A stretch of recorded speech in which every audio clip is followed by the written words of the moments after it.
My name is Leah Morgan. I'm 32 years old, and until last night I thought I was getting married to the love of my life. Now I'm sitting on my couch surrounded by half-eaten snacks, shattered trust, and the faint echo of laughter that still makes my chest ache. It was supposed to be our engagement party, a small, cozy celebration in my apartment. 15 people, mostly Mark's friends, all talking over one another, all loud in the way that made me feel like a guest in my own home. Mark called it intimate. I called it cheap. But I didn't argue. I thought compromise was part of love, until I realized I was the only one compromising. The ring had been a running joke between us. Hammered silver cubic zirconia, exactly $100. It's so us, Mark said when we bought it. We'll laugh about this one day. I'm not laughing. The air felt wrong that night. Mark was glowing, floating around the room like he was hosting his own birthday, not celebrating us. Every time I walked toward him, he drifted away, refilling someone's glass, laughing with the guys, or whispering something to Ella, his so-called college best friend. I'd raised concerns before, but he brushed them off. She's like a sister, he said. Right. Sisters don't text at midnight or touch your fiancé's tie like that. When his friend Zane stood up for a toast, I felt my stomach tighten. He was already drunk, grinning too wide, glass raised. To Mark and Leah, he said, slurring slightly. Two people who prove love can survive anything. Even Mark's backup bride. Laughter erupted, awkward, sharp like glass breaking. My eyes darted to Mark. He wasn't looking at me. He was looking at her, and she was smiling, tiny, embarrassed maybe, but pleased. That smile hit me harder than any slap could. I stood up. My chair scraped the floor like a gunshot. Wow, I said softly. A backup bride. That's practical. Zane blinked, realizing too late that he'd stepped on a landmine. Leah, it's just I cut him off. No, it's brilliant contingency planning, risk management, right, Mark? He frowned. Leah, don't start. Start? I smiled. It felt sharp on my face. You're right. I should finish instead. I walked to the coat rack, pulled down my jacket, and reached into the pocket. My fingers brushed against the small velvet box I'd put there earlier, the one holding that cheap silver ring. When I turned around, everyone was watching me. The laughter had died completely. I walked straight to Ella. She looked up, eyes wide, glass trembling in her hand. I opened the box. The ring glinted weakly under the light. Tag in, sweetheart, I said, my voice calm. He is all yours. And I dropped the box into her hand. Mark stood abruptly. Leah, what the hell are you doing? Ending the joke before it gets any less funny. Nobody moved. The air felt heavy, thick with humiliation and pity. Then I forced a laugh, loud, brittle, hollow. Don't stop the party on my account. Keep celebrating your little backup plan. I was already walking to the door. Party's over, I said, opening it wide. Everyone out. Mark's voice cracked behind me. You're being insane.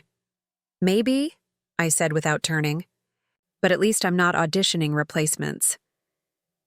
When the door finally shut, the silence felt like a physical thing pressing against my skin. The fairy lights Mark had insisted on still glowed, faintly mocking in their warmth. I sat down on the couch, surrounded by torn wrapping paper and half-empty glasses. On the coffee table lay the ring box. She must have dropped it before running out. I picked it up and stared at the dull silver circle inside. After a long minute, I whispered almost to myself, best $100 I ever spent. The pounding started 10 minutes after I locked the door. Mark's voice cut through the hallway, angry and slurred. Leah, open the damn door. You embarrassed me in front of everyone behind him. Zane, Jane, and Kyle were shouting too, a chorus of drunken indignation. You owe him an apology. You went too far. I didn't answer. I just slipped on my noise-canceling headphones, opened a new playlist, and let their voices fade beneath the music. The next morning, my phone looked like a bomb site. Over 100 notifications, texts, missed calls, voice messages, all from Mark, Ella, or their little circle of defenders. Mark's first few messages were angry. How could you humiliate me like that? It was a joke. You have serious trust issues. Then came the guilt tripping. You're throwing away 4 years.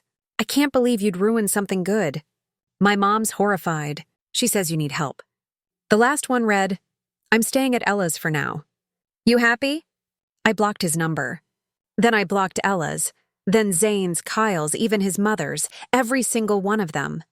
Silence. It felt foreign, but good. By 8 a.m., a locksmith arrived. I stood by the door while he changed every lock, installed a high-security bolt, and handed me new keys. $280, worth every cent. When he left, I looked around the apartment. The half-empty glasses, the wilted roses, the trail of party confetti across the floor. It didn't look like home anymore.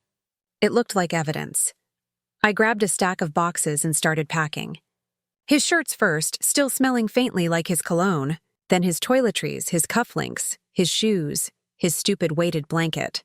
Every item went into a labeled box. Clothes, toiletries, miscellaneous lies. When I found one of his old birthday cards signed to my forever, I laughed out loud, short and bitter. I'd been so sure I was the lucky one.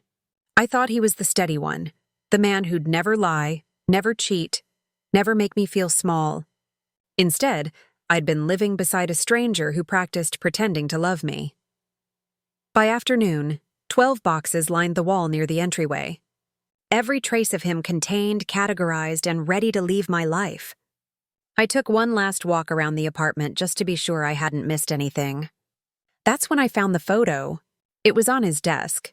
Mark and Ella arms around each other at some college event, laughing like they shared a secret. I slipped it into the last box, closed the lid, and taped it shut. Done.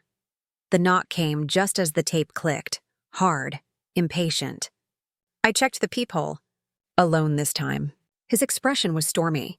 I opened the door just an inch, keeping the chain on. What do you want? I asked. His voice was tight with anger. My key doesn't work. I know, I said. I changed the locks. His jaw dropped. You what? You can't do that, Leah. I met his glare evenly. No, it's my apartment. Your name's not on the lease. You were a guest. A guest? I lived here for 2 years. That's not the same thing, I said. He shoved at the door, chain rattling. I'm getting my stuff. You can schedule a pickup. Everything's boxed in the entryway. You'll have 30 minutes. You think you can dictate terms? You're unbelievable. You can take your clothes, your personal things, and the bookshelf. The chair stays. What chair? The ergonomic one you begged me to buy for your work from home setup. The one I paid $700 for on my card. You said you'd pay me back. He blinked, then sneered. You're keeping it. That's payment. You didn't pay me back, so now it's mine. He stepped closer to the door, face twisting. That's extortion, Leah. You're insane. I'll call the cops. I'll tell them you're stealing my property. Go ahead, I said calmly. Bring them the lease and the receipt. Maybe tell them about your backup bride while you're at it. For a second, he froze. His mouth opened, then shut again. The rage in his eyes shifted to something else. Fear. You'll regret this, he muttered. Maybe, I said, and closed the door in his face.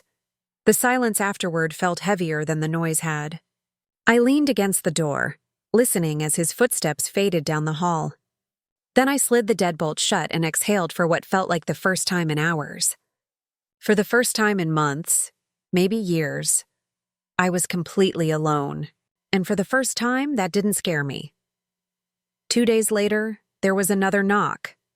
But this time it wasn't Mark's angry pounding. It was deliberate, rhythmic. When I looked through the peephole, my stomach dropped. 2 uniformed police officers stood outside, and behind them, parked at the curb like he was proud of it, was Mark. And of course, Ella was with him, leaning against the car, pretending she wasn't part of the show. I opened the door halfway, keeping my voice even. Good morning, officers. The older one nodded politely. Miss Morgan, we received a call about a domestic dispute and a possible unlawful eviction. I glanced past him toward Mark and raised an eyebrow. Let me guess who called. The younger officer cleared his throat. Ma'am, if he lived here and you locked him out, that could be considered an illegal eviction. I smiled faintly. I completely understand. Here is my lease. Only my name, my address, my signature, not his. He has no bills sent here, no mail, no tenancy rights. He was a guest who was asked to leave. Mark tried to argue, but the officers checked the lease and receipt for the chair. Everything else was fine. Under supervision, he collected his boxes while Ella watched silently. Once he drove off, the silence was finally mine. A week later, I got a text from Ella. "I'm out." "He's crazy. He wanted me to call your landlord again. Say I saw drugs in your apartment. I'm done being part of this. I'm sorry for everything." I didn't reply. I just took a screenshot for documentation. Then came a call from Henry, Mark's father. He paid me $700 for the chair. Once Mark drove off with the chair, the silence in my apartment felt different. No more banging, no more texts, no more pretending I was losing control. For the first time, peace wasn't a luxury. It was mine. I walked to the mall and dropped the $100 ring in a donation bin. "Someone else can laugh about it," I murmured. When I got home, my apartment was dark, but it didn't feel empty. It felt mine. I poured a glass of wine and sank into the couch, the same spot where this whole thing had started. Outside, thunder rumbled in the distance, low and far away, like an echo of everything I'd already survived. I wasn't angry anymore, not hurt, just free.